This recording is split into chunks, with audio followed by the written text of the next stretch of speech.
자, 안녕하세요. 대방고시 학원에서 화학을 담당하고 있는 김병일입니다. 좀 늦은 감이 있지만 올해 6월 15일 날 서울시 지방지 기출문제를 해설하려고 합니다.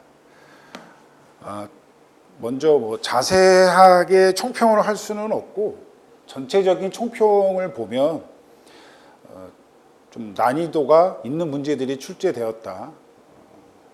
그리고 주어진 문제를 얼마나 빨리 해결하느냐에 딸려서 합격 여부가 항상 모든 시험이 그렇지만 그렇습니다. 그래서 여러분들이 이 기출문제 해설을 잘 들어보시고 앞으로 어떻게 수험을 대비해야 될지 잘 대비를 하시길 바랍니다.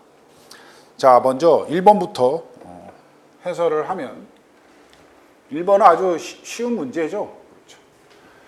그래서 이 플로린 음이온의 양성자, 중성자, 전자수가 바르게 적힌 것은 이렇게 되어 있으니까 여기 지금 잘 안 보이는데 9, 19 이렇게 되어 있죠. 자, 따라서 이 위치가 얘는 뭘 알려주는 거냐면 원자 번호를 알려주는 거고, 우리가 원자 번호는 어떻게 결정하기로 했냐면 양성자의 수를 가지고, 그렇죠. 따라서 양성자 수는 9개예요. 답은 1번 아니면 4번이 되겠고, 자, 요 위치가 질량수를 뜻하는 거죠. 질량수는 우리가 양성자 수 더하기 중성자 수의 합으로 정의되니까 지금 질량수가 19개고 양성자 수는 원자 번호 9번이니까 이렇게 돼요. 그럼 중성자 수는 10개가 되는 거예요. 그 다음에 전자 수는 얘가 음이온이니까 1가 음이온이니까 양성자 수에다가 더하기 1을 하면 되겠네요. 그러니까 양성자 수는 9개, 중성자 수 10개, 전자 수는 양성자 수에다가 1을 더하면 되니까 10개. 이렇게 해서 몇 번이 답이 되느냐? 4번이 답이 되겠습니다. 평이한 문제죠. 자, 넘어가시고.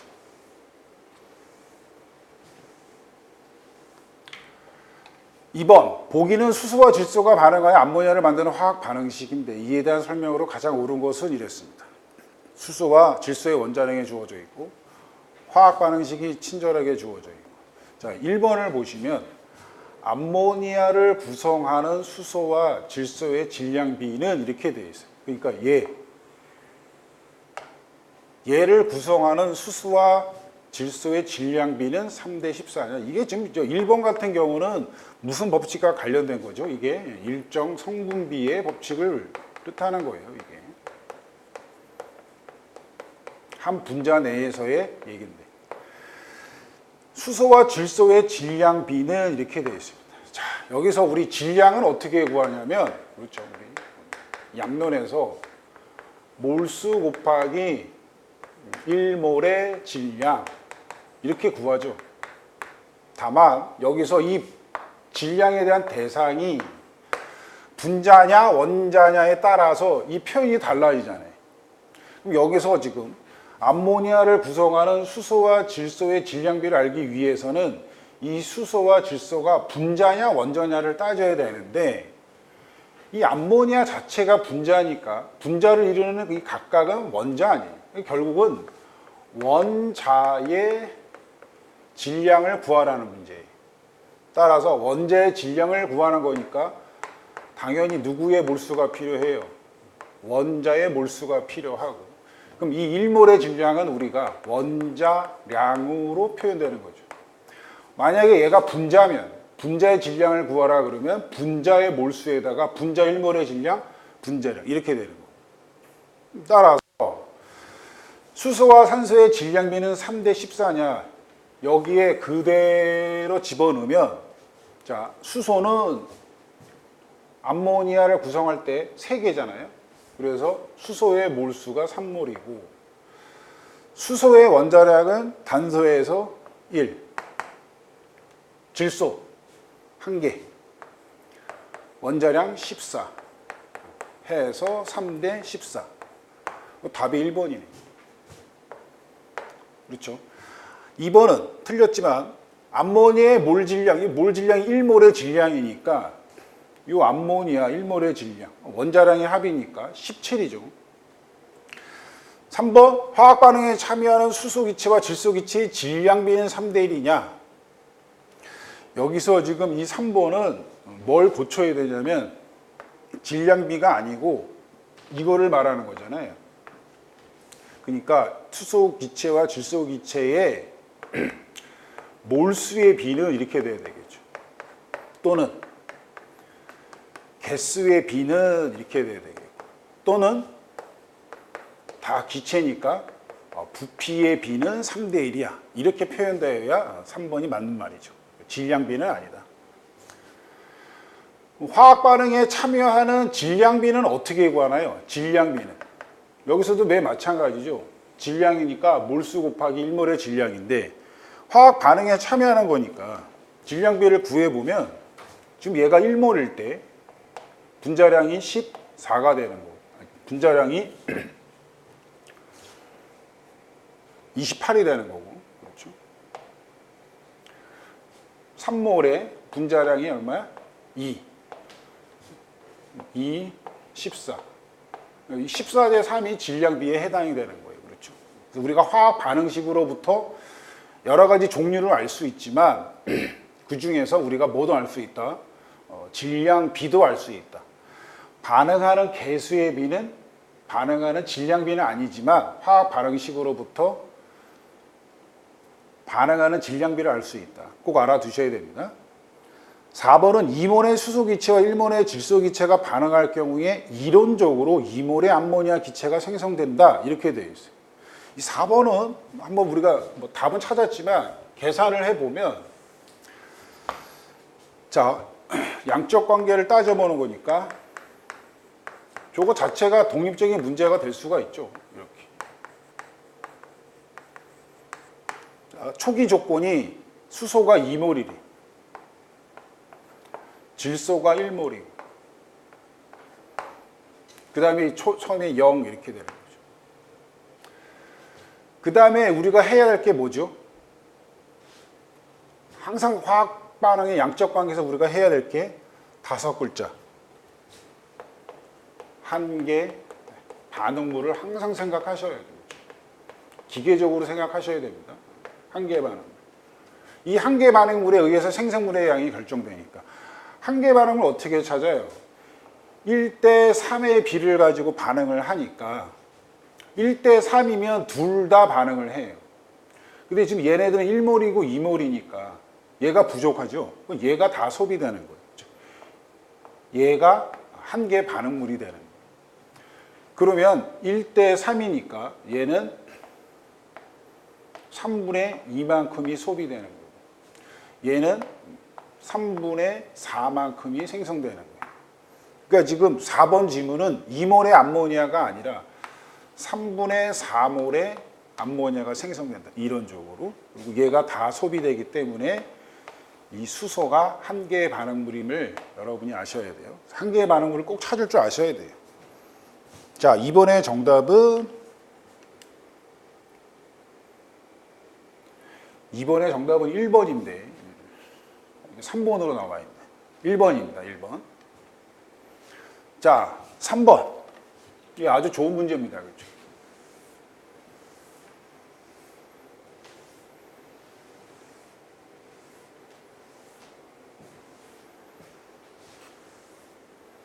물에 1몰이 녹았을 때 1몰의 A2가 이온과 2몰의 B1가 이온으로 완전히 해리되는 미지의 고체 시료 AB2를 생각해 보죠. 그러니까 이거 제가 보면서 이거를 그냥 AB2, AQ 이렇게 해주면 그냥 전해질이고 이렇게 바로 나올 텐데 이렇게 글로 써준다고요. 이렇게 시간을 소비하라고. 자, 그 다음에 AB2 15g을 물 250g에 녹였을 때 물에 끓는 점이 1.53 켈빈 증가함이 관철되었다. 이놈의 몰 질량. 이게 AB2예요. 그렇죠? AB2의 몰 질량은 얼마인가? 단 물에 끓는 점 오름 상수 KB는 0.51이다. 이렇게 되어 있어요. 우리 이거 뭐 끓는 점 오름과 관련된, 그렇죠? 총괄성과 관련된 경우니까 자, 관련된 식이 생각이 나죠. 델타 TB는 IM KB 이렇게 되죠. 여기서 분자량을 묻고 있으니까 이 몰랄 농도를 우리가 이렇게 표현할 수도 있잖아요. 용매의 양 라지 W 분자량 질량 이렇게. 그래서 우리가 원하는 정보가 다 있으니까 다 때려 넣으면 돼요. 얘가 1.53 켈빈이고, 자, 요게 뭐죠? 반터프 인자 아닙니까? 그렇죠? 그러니까 얘는 지금 1몰이 녹으면 얘와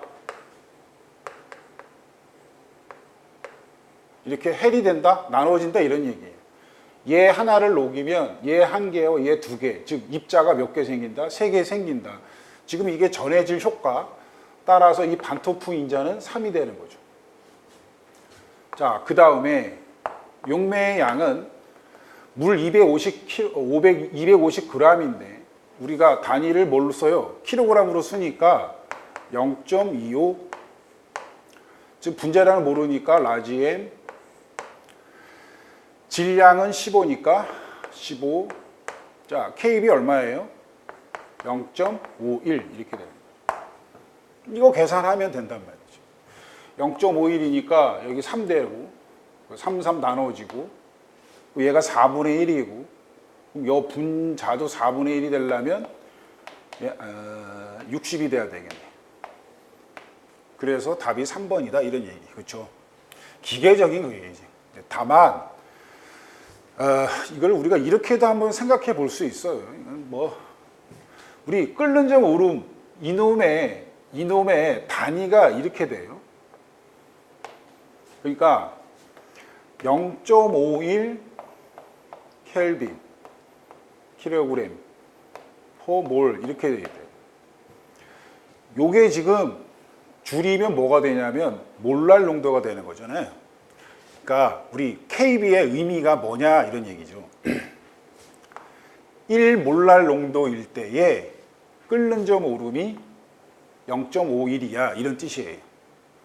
다시 KB의 의미는 1몰랄 농도일 때에 끓는 점 오름이 0.51이야 이런 뜻이에요. 자, 그런데 지금 끓는 점 오름이 얼마예요? 1.53이죠. 따라서 얘는 몇 몰랄 농도가 돼야 돼요? 3몰랄 농도가 돼야 돼요. 맞죠? 끓는 점 오름이 3배니까 몰랄 농도도 1몰랄 농도일 때의 얘기니까 끓는 점 오름이 3배면 몰랄 농도도 3배. 그래서 3몰랄 농도가 돼야 돼요. 언제? 비전해질 때. 비전해질 때. 그런데 얘는 지금 전해질이잖아요. 그래서 입자가 몇 개 나와요? 3개 나온다고. 그러니까 얘가 끓는 점이 3배 오른 이유는 몰랄 농도는 얼마란 얘기예요? 입자 수에 의해서 3배니까 몰랄 농도가 1몰랄 농도라는 얘기예요. 따라서 지금 이 과정을 우리가 어떻게 줄일 수가 있어요? 몰랄 농도가 1이란 얘기예요. 따라서 몰랄 농도의 정의 0.25의 라지엠 15는 1 이렇게 되는 거예요. 이 식이 이렇게 줄어들 수가 있다는 얘기죠. 이거 쓰는 데만 해도 1분은 걸리죠. 다시 말씀드리고 싶은 것은 이런 끓는 점 오름의 상수의 의미를 우리가 잘 이용을 하면 쉽게 해결할 수가 있다. 그렇죠? 다시 한번 물의 끓는 점 오름 상수의 의미는 1몰랄 농도일 때 끓는 점 오름이다. 끓는 점 오름이 3배다. 3몰랄 농도이다. 그런데 그건 비전해질이고 얘가 지금 전해질로서 입자수가 3배라면 끓는 점 오름에 의한 3배라는 것은 입자수에 의한 효과다. 따라서 몰랄 농도는 1몰랄 농도일 거다 해서 우리가 쉽게 분자량을 구할 수가 있다. 아시겠죠? 3번은 여러분이 잘 음미해서 봐야 되는 문제입니다. 정답은 3번입니다. 4번은 반응 속도에서의 반감기 문제인데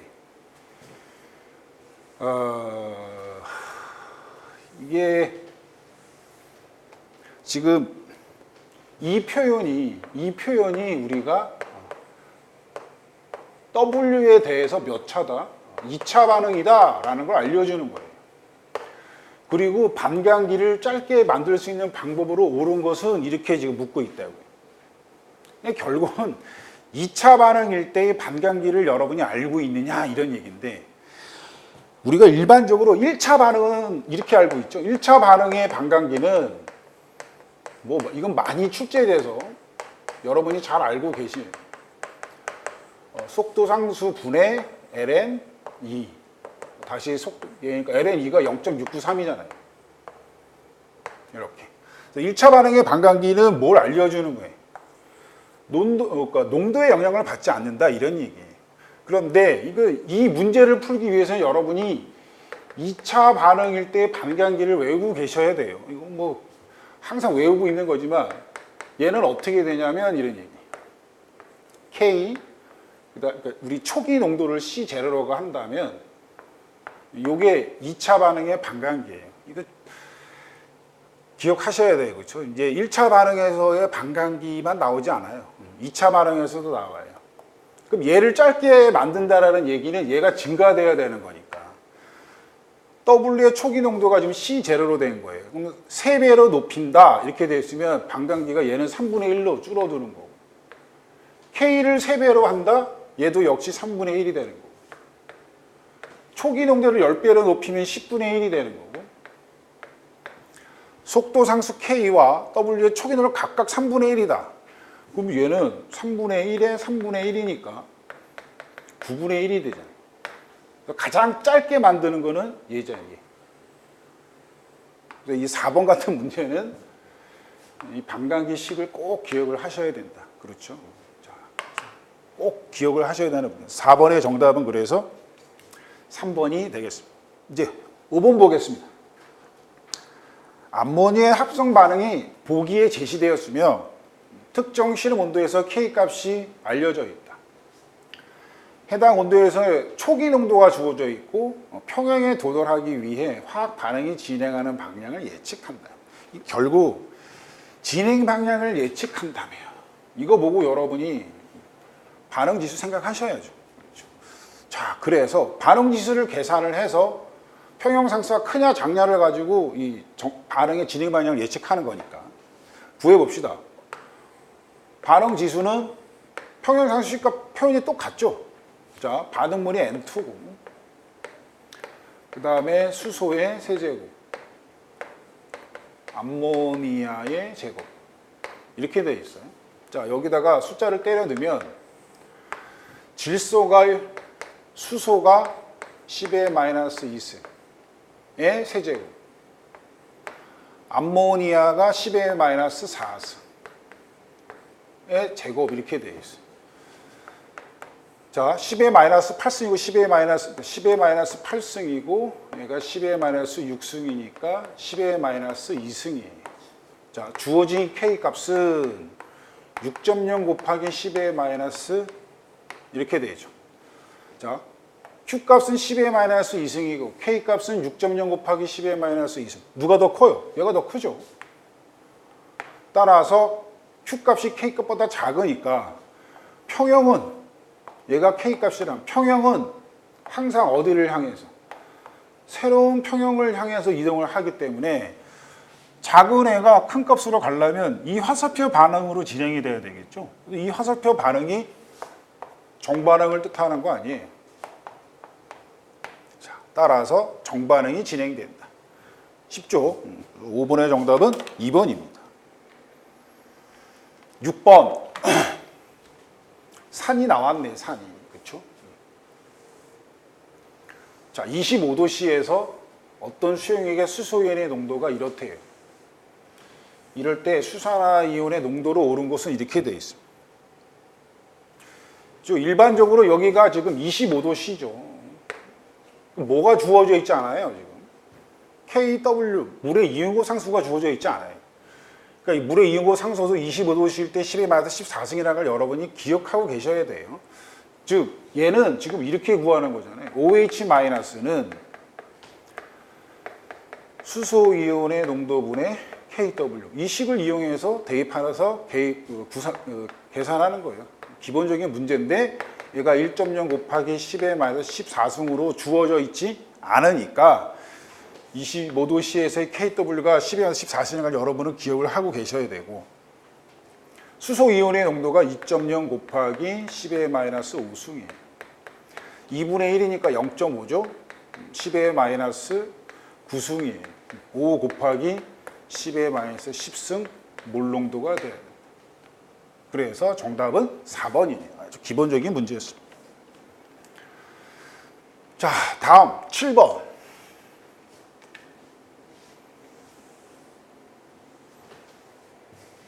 자, 이건 무엇과 관련된 문제가요? 우리 그 열적 평형과 관련된 문제. 그러니까 우리 목차로 치면 그 반응열과 에너지, 그러니까 열량계와 관련된 문제예요. 그렇죠? 즉 여기서의 얘기는 물이 얻은 열량과 철이 잃은, 철이라 그러면 좀 그렇고, 얘죠. 얘가 잃은 열량이 어떻다? 같다. 이걸 우리가 열적 평형이라 그러잖아요. 그걸 이용해서 우리가 최종 온도를 구할 수가 있다. 그럼 얻은 열량이든 잃은 열량이든 우리가 어떻게 구해요? Q는 C, M, 델타 T죠. C는 비열이고 질량이고 온도 변화. 이때 대입하면 되는 문제예요. 자, 그러면 물이 얻은 열량은 이렇게 되어 있을까? C, 비열 4, 질량 23. 자, 온도 변화는 지금 물은 20도씨에서 쓰니까 증가했을 거 아니에요. 그래서 최종 온도를 우리가 T라 그러면 T에서 20을 빼면 그게 온도 변화에 해당이 되죠. 따라서 이 세 개의 곱이 물이 얻은 열량이고, 철은 질량이 얼마예요? 70kg이네. 그렇죠? 70kg. 비열부터 하면 물의 철의 비열이 0.5. 질량 70. 온도 변화는 얘는 70도씨에서 떨어지죠. 그렇죠? 최종 온도로. 이렇게. 이거 같음을 이용해서 계산하면 되는 전형적인 문제예요. 전형적인 문제. 이거 계산하면 T가 22.5도씨가 나옵니다. 이 문제는 아주 뭐 어떤 관성적으로 나오는 것 같아요. 자, 7번의 정답은 2번 열적 평형과 관련된 문제. 8번은 수산화 칼륨과 질산 철의 균형이 맞추는 화학 반응식에서 반응과 생성물의 모든 개수의 합은 이랬어요. 얘 뭐 기계적으로 풀어보면, 자, 이게 다 AQ 아닙니까? 그렇죠? 이온결합 물질이니까 수용액 상태에서 나눠져 있는, 해리되어 있는 이런 상황이에요. 이게 여기 2가 있어요. 2가 이렇게. 자, 그러면 지금 각각 양이온, 음이온, 양이온이 있는데 얘를 더한다는 얘기는 섞는다는 얘기잖아요. 섞으면 이런 애가 생겨요. 수산화 철이라고 해서 얘가 앙금이에요. 그 다음에 K, NO3, 얘가 구경분에 해당이 되는 거고. 따라서 NO3가 2개 있었으니까 여기 하나 있잖아요. 2개. 칼륨이 2개 됐죠. 여기도 칼륨이 2개. 하다 보니까 수산화 이온이 2개 됐죠. 여기 수산화 이온 2개. 균형을 잘 맞췄다. 그럴 때 반응물과 생성물의 모든 개수의 합이니까 반응물 2, 1, 3이고 생성물 1, 2, 3이고 합이 얼마다? 6. 기본적인 문제였어요. 4번이 정답이에요. 자, 9번은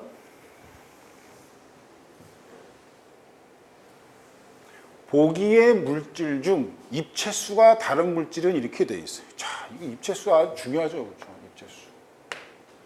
이거 우리 연습 많이 한 거죠. 그렇죠. 일단 답부터 내면 얘가 입체수 4죠. 나머지는 다 5예요. 그렇죠. 답은 2번이에요. 그렇죠. 다만 이제 우리가 여기서 이렇게 나올 수 있는 문제들에 대해서 우리가 입체수를 다시 한번 정리를 하면 중심 원자의 주위 원자 수고 더하기 중심 원자의 비공유 전자 쌍의 수의 합이 입체수의 정의죠. 그렇죠? 공식이란 말이에요. 그러면 중심 원자는 우리가 각각 정할 줄 알아야 되고 주위 원자 수는 우리가 뭐로부터? 분자식으로부터 알 수 있다. 비공유 전자쌍에서는 우리가 어떻게 한다? 루이스 구조식을 그려야 알 수 있다. 시험장에서 이거 그리고 있으면 안 되죠. 이미 다 머릿속에 있어야 되는 거예요. 그래서 얘는 SF4 유명한 애죠. 시소형이에요. 그러니까 입체수 5에 주위 원자 수가 하나 있는 한 쌍 있는 애고, 그 다음에 얘는 무슨 모양인가요? 얘는 선형이에요. 선형. 그리고 있으면 안 돼요. 다 이미 다 기출이 된 애들이기 때문에 외우고 있어야 돼요. 얘는 3개예요. PF5는 어떻게 해야 돼요? 얘가 삼각 쌍뿔이에요. 얘는 비공유 전자쌍이 하나도 없는 애예요. 그렇죠? 그래서 우리가 이거 이렇게 외우죠. 뭐 PF5 전형적인 거예요. SF4, 그 다음이 CLF3, 그 다음이 얘가 선형이 아니고 얘는 얘가 선형이네요. 선형. 그래서 얘가 모양이 PF5는 삼각 쌍뿔이고 시소형이고, 그 다음에 얘가 T자형이에요. 그래서 우리가 시소형, T자형,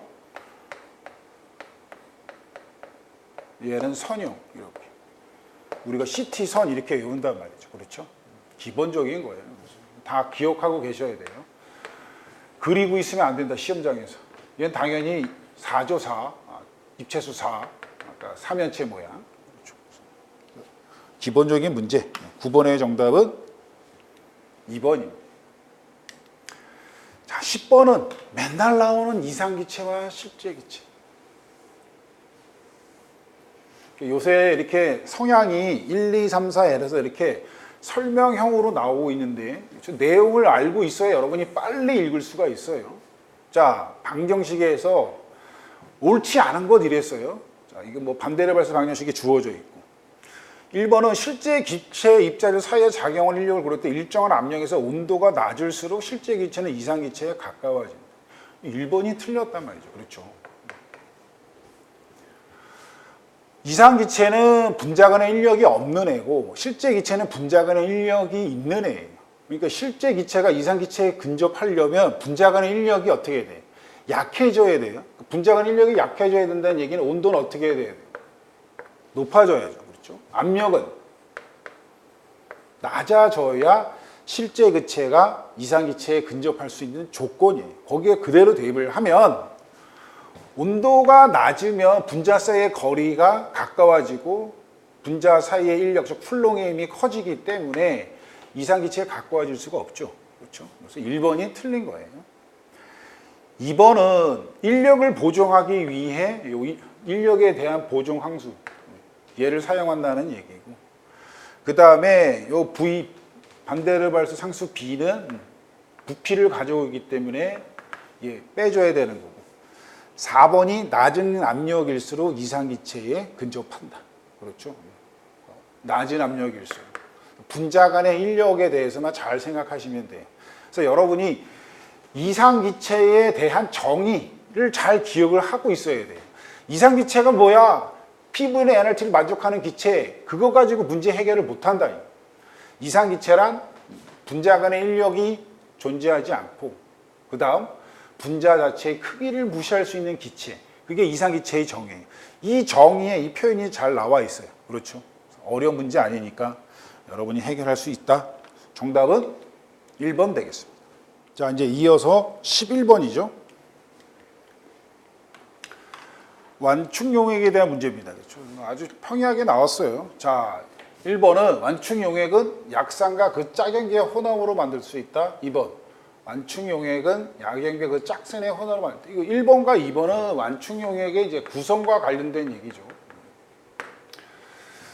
완충용을 어떻게 구성할 것이냐? 약산과 그 짝염기, 약염기가 그 짝산으로. 여기서 우리 하나 기억해야 될 게 강산만으로는 구성할 수 없죠. 강산만으로는 구성할 수 없고 완충용액을. 왜? 강산은 정반응의 평형에서 매우 크기 때문에 역반응이 일어날 수 없죠. 강산만으로는 구성할 수 없는데 강산에다가 약염기를 첨가해서는 우리가 완충용액을 만들 수가 있죠. 그런데 항상 강산에 약염기를 떨어뜨린다고 되느냐? 그렇지는 않죠. 어떤 조건이죠? 강산보다 얘가 많이 있어야 돼. 강산보다는 약염기가 많이 있을 때 완충용액을 구성할 수 있다. 그래서 강산만으로는 구성할 수 없다. 3번은 센 산이나 센 염기가 조금 가해졌을 때 pH가 잘 변하지 않는다. 이게 완충용액의 정의죠, 정의. pH의 변화가 거의 없는 완충용액의 정의고. 다 1, 2, 3 맞고 4번이 틀렸는데 완충용량은 pH가 완충용에서 사용하는 약산의 pK에 의해 근조팔수로 작아진다. 이렇게 돼 있어요. 이게 이제 이 4번을 우리가 이해하기 위해서 우리가 핸더슨 하셀바식을 써보면 로그 그 다음에 분모에 누가 와요? 산이 오죠. 즉 산의 몰농도와 그 짝산, 짝염기의 농도 이렇게 되어 있는데 보시면 pH의 변화가 없다라는 얘기는 지금 얘 항의 변화가 없어야 돼요. 그렇죠. 그럼 이 항은 두 개의 항으로 이루어져 있는데 얘는 평형상수에다가 마이너스 요거를 붙인 거기 때문에 얘는 온도가 일정하면 변하지 않는 값이에요. 따라서 얘가 변함이 없다라는 얘기는 얘가 어디에 가야 돼요? 0에 수렴해야 변화가 없는 거예요. 그게 바로 뭐예요? 완충 용량이 큰 거예요. 따라서 여기에 대입을 해보면 약산의 pH에 근접할수록 이렇게 된다는 얘기는 얘가 0에 근접할수록 이른다는 얘기잖아요. 그럴수록 용량은 어떻게 된다? 커진다라는 얘기죠. 그렇죠. 언제 얘네들이 커지나요? 이 B가 몇 대 몇일 때? 1대 1일 때. 이렇죠. 지금 여기서 완충 용량이란 말이 나와 있는데 이 용량과 완충 능력과 이게 구분이 잘 안 되는데 지금 여기서 완충 용량은 엄밀히 말해서 여기서 말하는 용량은 능력과 비슷한 개념으로 생각하시면 돼요. 그러니까 이 B가 몇 대 몇일수록 1대 1일수록 이렇게 되면 여기에 로그 항이 1이 되니까 0에 근접하니까 pH의 변화가 없게 되는 거죠. 그래서 완충 능력이 클수록 이런 말이랑 같은 말이에요. 여기서 말하는 완충 용량은 능력에 해당이 되는 거다. 우리가 구분을 한다면 능력은 이 B의 개념이고 용량은 이 값 자체를 말하는 거예요. 값 자체, 용량은. 여기서는 뭐 유사하게 사용이 되어 있으니까 혼동의 여지는 없어요. 하여튼 근접할수록 용량은 어떻게 된다? 커진다. 그래서 옳지 않은 것은 4번이 정답입니다. 11번의 정답은 4번. 완충용액에 대해서는 생각보다 쉽게 출제됐어요. 자, 다음 12번은 역시 산인데 뭐 구하는 거냐? 이런 얘기입니다. 약산인 아질산이 0.23 몰농도의 초기 농도를 갖는 수용액일 때 2.0의 pH를 갖는다. 아질산의 산이온화 상수인 KA는 얼마냐? 이렇게 돼 있는데 먼저 여기서 2.0의 pH를 갖는다. 이거의 의미가 뭐냐? 이런 얘기죠. 2.0의 pH니까 요 말은 pH는 정의가 마이너스 로그의 수소이온의 농도가 되죠. 얘가 2.0이다 이 말이에요. 결국 2.0의 pH를 갖는다는 말은 수소이온의 농도가 얼마다? 10의 마이너스 2승 몰 농도이다 이런 뜻이에요. 그렇죠? 그러니까 2.0의 pH를 갖는다. 멍 때리면 안 되고 바로 수소이온의 농도가 10의 마이너스 2승 몰 농도일 때 그때 이온화 상수 이렇게 되는 거예요. 산염기에서 공식 딱 하나 나오잖아요. 수소이온의 농도는 C알파 이꼴 루트 CKA. 자, 그러면 수소이온의 농도 알고 알파 주어져 있지 않잖아요. 초기 농도 알고 KA 묻는 거예요. 이 식을 이용해서 해결하면 되는 거예요. 그렇죠. 다만 얘가 수소이온의 농도가 pH 형태로 주어져 있기 때문에 얘가 10의 마이너스 2승인 거고 루트 C가 0.23이죠. 곱하기 KA 이렇게 하면 되는 거죠. 이거 제곱하면 10의 마이너스 4승이고 0.23 KA. KA는 0.23분의 10의 마이너스 4승이에요. 0.23이니까 대충 이게 0.25 아니에요. 그렇죠? 0.25니까 4분의 1 근처에 있는 거 10의 마이너스 4승. 그래서 3번이 답이 된다. 일일이 계산하지 마시고 0.23이니까 0.25. 답을 보면 3번이다. 산에서는 나오는 공식이 얘밖에 없어요. 그렇죠? 물론 이제 좀 전에 했던 핸더슨 하셀바 공식도 있는데 저거는 우리가 평형상수를 이용해서 충분히 할 수 있고 유일한 공식이 얘예요. 얘 잊어버리면 안 돼요. 그렇죠? 그리고 얘는 언제 적용돼요? 강산이 아니고 약산일 때. 약산일 때 구하는 식이다. 12번의 정답은 3번. 자, 13번은 VSEPR인데 우리 PCl3니까 이거 뭐 딱 봐도 여기 뭐 입체수 4에 비공유 전화쌍이 한 쌍이 있기 때문에 모양은 삼각뿔이에요. 그랬을 때 P 원자의 구조와 형식 전화를 구하라 그랬는데 지금 삼각뿔이라는 모양이 없어요. 삼각뿔이라는 표현이 없는데 그렇다고 문제가 오류가 있냐? 그건 아니고 평면이 아니니까 삼각뿔이니까 사면체 중에 하나예요. 그렇죠? 그리고 형식 전화는 얘가 중성 분자이니까 당연히 옥텟수 만족하고 있으니까 형식 전화는 0이죠. 그렇죠? 이거 뭐 그려서 굳이 할 필요도 없어요. 여기 이렇게. 형식 전화 어떻게 구해요? 원자과 전자수 빼기 15족이니까 자기만의 전자수 하나, 둘, 셋, 넷, 다섯 해서 0이죠. 그렇죠? 아주 뭐 평이한 문제예요. 13번의 정답은 4번. 자, 15번은 이온 반지는 문제인데 그렇죠? 전부 다 무슨 전자다? 등전자다. 10개, 10개, 10개, 10개. 따라서 유효 핵전화가 증가할수록 사이즈 작아지겠죠.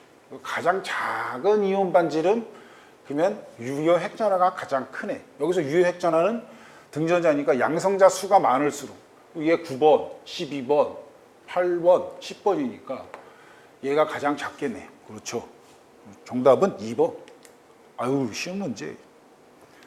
15번.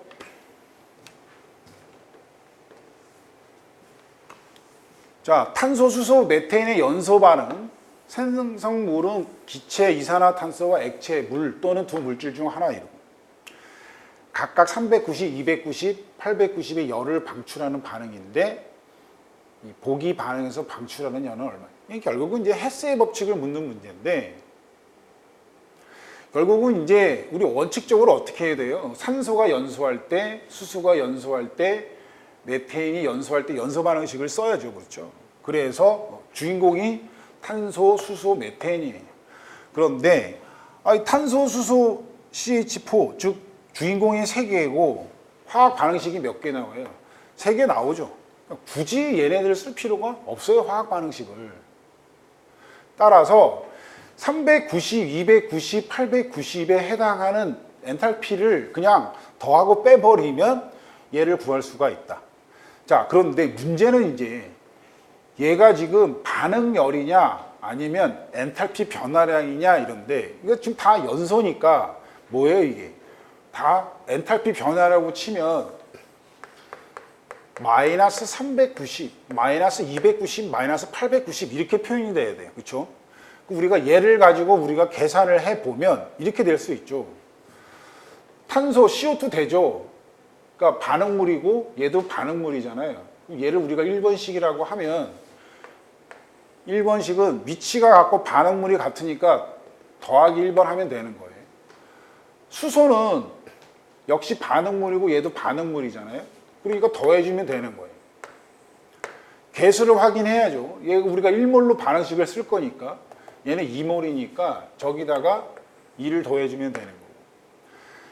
메테인은 여기서는 우리가 연소 반응이니까 반응물인데 얘는 생성물이잖아요. 빼준다고. 개수는 1몰 1몰. 이거 대입하면 되는 거예요, 그냥. 따라서 1번이 얼마냐면 즉 이 반응의 연소율은 마이너스 390 더하기 2 곱하기 마이너스 290 빼기 마이너스 890. 이거 하면 답이 뭘로 나오냐면 마이너스 80으로 나와요. 결국은 얘는 엔탈피 변화량으로 표현된 게 아니라 반응률로 표현된 거다. Q 플러스 390 이렇게. 다행히 마이너스 80이 없으니까 그렇죠. 그래서 우리가 1번으로 답을 계산할 수가 있다. 헤스의 법칙. 근데 이게 지금 여러분이 얘를 일일이 반응식을 써가지고 해결을 하면 어차피 연소 반응이기 때문에 생성물이 다 여기에 중복된다는 걸 알 수가 있죠. 그렇죠. 굳이 여기서 연소 반응식 일일이 써가지고 하는 것이 아니다. 그렇죠. 그래서 위치를, 주인공을 찾고 위치를 확인하고 개수를 찾고 이런 방법으로 인해서 엔탈피 변화량을 신속하게 구해야 된다. 자, 그래서 15번의 정답은 1번 되겠습니다. 16번. 자, 이거 분자궤도 함수인데, 그렇죠. 결합 차수는 얼마이냐? 이런 얘기.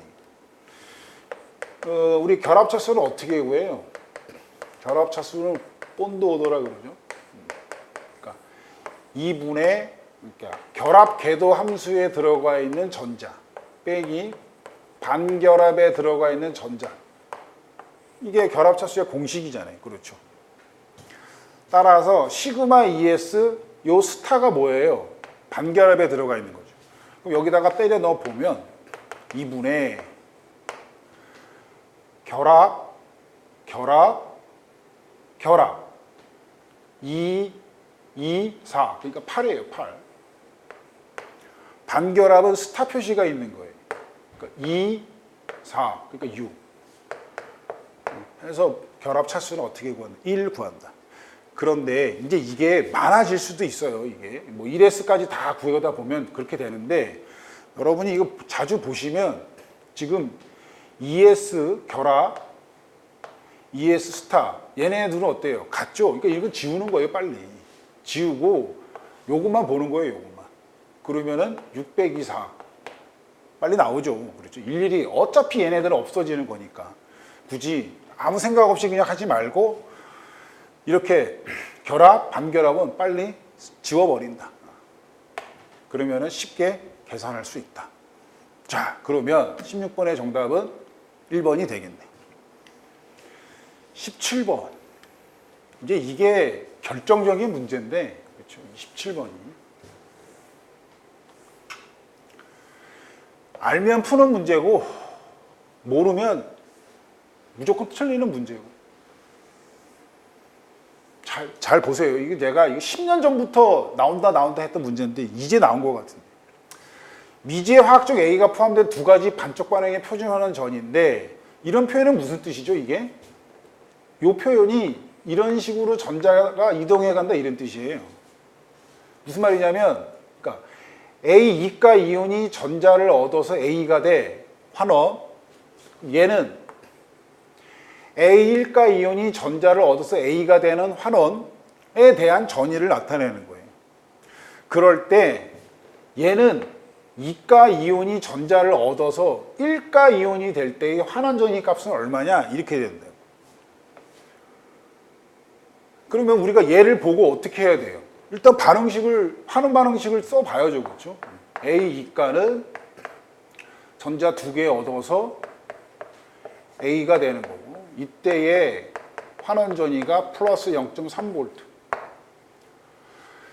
얘를 써보면 1가가 전자 하나 얻어서 A 되는 거고, 그럼 얘가 플러스 0.4V. 그럼 이제 우리가 구하고자 하는 얘는 얘잖아요. 그럼 얘는 2가가 전자 하나 얻어서 1가 되는 거예요. 얘를 지금 모른단 말이죠. 아유, 이거 어떻게 해야 돼? 뭐 어떡하긴요. 얘 반응물. 그 다음에 얘는 어디 있어요? 여기 있잖아요. 그러니까 얘는 이 넛은 0.3V에서 얘가 반응물에 있고 얘가 생성물에 있으니까 빼면 되잖아요. 0.4 마이너스 0.1V 이렇게. 답이 몇 번이에요? 3번 이렇게 되는 거죠. 이렇게 하는 게 아니라는 얘기예요. 이렇게. 지금 여기서 우리가 뭐와 구분을 해야 돼요? 지금 우리가 여기서 두 가지를 여러분이 아셔야 돼요. 일단 지금 우리가 구하고자 하는 환원 전위는 얘인데, 우리가 예를 들어서 볼타 전지든 다니엘 전지든 걔네들의 기전력을 계산한 적이 있죠. 걔네들의 알짜 반응식을 보면 전자가 어떻게 돼요? 표현되어 있지 않아요. 그렇죠?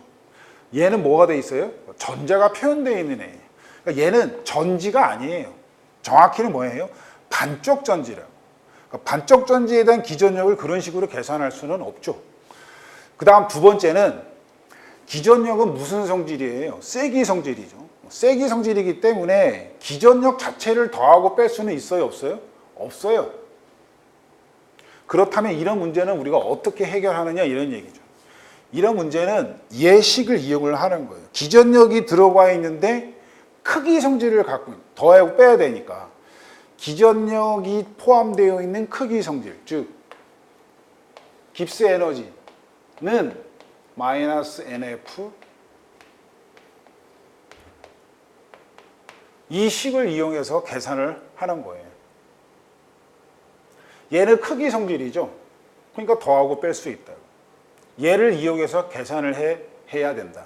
그럼 계산을 해보면 우리가 구하고자 하는 거는 델타 E 넛 이렇게 되는 거죠. 그럼 첫 번째 반응식 델타 G 이렇게 되는 거고, 얘는 이렇게 되는 거죠. 그렇죠? 자, 얘네들을 각각을 전부 다 뭘로? 마이너스 NF E 넛으로 표현하면 돼요.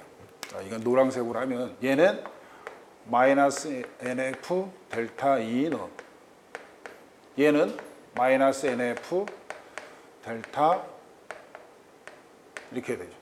이 전자도 원 이렇게 표현해야죠. 그렇죠? 1번 반응식에 대한 이동할 때의 전자니까 빼기.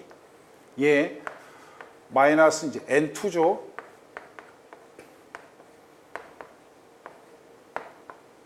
이렇게. 그럼 여기서 이 F가 뭐예요? 패러데이 상수니까 다 지우는 거죠, 다. 그 다음에 N은 뭐예요? 이동하는 전자의 몰수잖아요. 자, 그러면 마이너스. 우리가 구하고자 하는 반응식이 얘인데 이때 이동하는 전자는 몇 몰이에요? 1몰이죠. 따라서 1 곱하기 우리가 구하고자 하는 거 델타 E 넛 이렇게 되는 거죠. 첫 번째 식 마이너스. 첫 번째 식에서 이동하는 전자는 몇 몰이에요? 2몰이죠. 2 곱하기 그때의 기전력이 0.3. 마이너스 마이너스 되니까 얘는 플러스죠. 2번 반응식에서 이동하는 전자의 몰수는 1. 그때의 기전력이 0.4 이렇게. 그러면 델타 E 넛은 이렇게 되잖아요. 얘가 마이너스 0.6이고 0.4니까 마이너스 0.2. 마이너스 되니까 플러스 0.2 해서 정답이 1번이 되는 문제다. 그래서 이게 9급 시험 문제에서 나온다는 건 좀 무리가 있는 문제이긴 한데 7급이 아닌 9급 시험에서도 나왔어요. 아주 중요한 문제예요. 그렇죠? 그래서 지금 17번 같은 문제는 여러분이 앞으로도 계속 출제돼요. 이제 우리 분자계도 함수도 처음에 야 얘가 나왔어? 이제 안 나올 거야. 계속 나오잖아요. 얘도 어떤 형태로든 계속 나와요. 제일 중요한 것은 구하고자 하는 이 반응식이 전지냐 반쪽 전지냐, 즉 전자가 표현된 애냐 아니냐, 그걸 가지고 전자가 표현됐다면 기전력을 직접 더할 수는 없기 때문에 깁스 에너지를 더하고 빼자 해서 해결을 할 수 있는 문제다. 17문제 아주 중요한 문제였습니다. 자, 그래서 17번의 정답은 1번이에요. 잘 여러분이 새겨주셔야 돼요. 이런 거 외워야 돼요. 17번. 1번 됐어. 18번. 이건 뭐 서비스 문제죠. S2-2운의 전자 배치를 옳게 나타낸 것은 이랬으니까 원자번은 16번, 전자 두 개였으니 원자번은 18번. 따라서 답이 몇 번이에요? 2번이죠. 그렇죠? 꽉 채워 있는 거. 뭐 문제 될 게 없어요. 19번. 황산수소이온, 아질산, 그 다음에 HOCl, NH4 플러스 중 1몰농도의 수용액을 형성했을 때 가장 높은 pH를 보이는 1양성자산은. 자, 높은 pH, 다시 나왔네, pH. pH는 마이너스 로그의 수소연의 농도죠. 자, 그러면 높은 pH를 보인다. 얘가 크다 이런 얘기잖아요. 그렇죠? 높은 pH를 보인다라는 얘기는 이 앞에 마이너스가 있기 때문에 수소연의 농도가 어때야 돼요? 커야 돼요, 작아야 돼요? 작아야죠, 그렇죠? 작아야 하면, 작으면 마이너스가 붙어서 커지는 거예요. 아시겠죠? 그러면 수소연의 농도가 가장 작은 애를 여러분이 판단하시면 되는 거예요. 여기서 또 여러분이 아하, 그럼 수소이온의 농도는 C알파 이꼴 루트 CKA군. 그래서 이거를 일일이 또 계산하면 아니 된단 말이죠. 농도 같잖아요. 1몰 농도로. 그러면 KA가 크면 수소연이 많이 나오는 거고 KA가 작으면 수소연이 적게 나오는 거예요. 따라서 높은 pH를 구한다. 수소연의 농도가 작아야 된다. KA는 어때야 된다? 작아야 된다. 해서 대가리만 보세요. 10의 마이너스 2, 마이너스 4, 마이너스 8. 얘가 가장 KA가 작아요. 따라서 수소연의 농도가 작을 거예요. pH가 클 거예요. 해서 답이 몇 번이 된다? 2번이 된다. 이거 계산하고 있으면 진짜 눈물 나옵니다. 눈물 나와. 이건 계산하는 문제가 아니라는 얘기예요. 똥오 좀 가려야 된다. 19번 같은 문제. 잘 들여다보셔야 된다. 19번의 정답은 2번이다. 마지막 20번.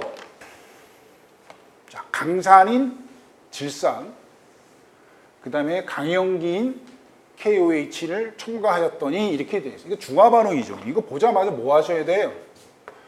몰농도와 부피니까 MV는 몰수. 따라서 얘는 0.05몰이야 이런 얘기죠. 질산을 0.05몰 녹였으니까 강산, 수소이온도 몇 개 나온다. 0.05몰. 강염기 0.12에 0.5리터니까 곱해 MV는 0.06몰이에요. 그렇죠? 따라서 KOH가 0.06몰 농도이기 때문에, 몰이기 때문에 수산화이온도 몇 개 나온다? 강전해질이니까 0.06개 나온다. 1대1 반응하니까 OH-의 농도는 얼마가 된다? 0.2몰 농도가 된다. 그렇죠? 그럼 pH는 이런 얘기잖아요. 어떻게 구해야 되죠? pH는 POH, 14에서 POH를 빼면 되는 거죠.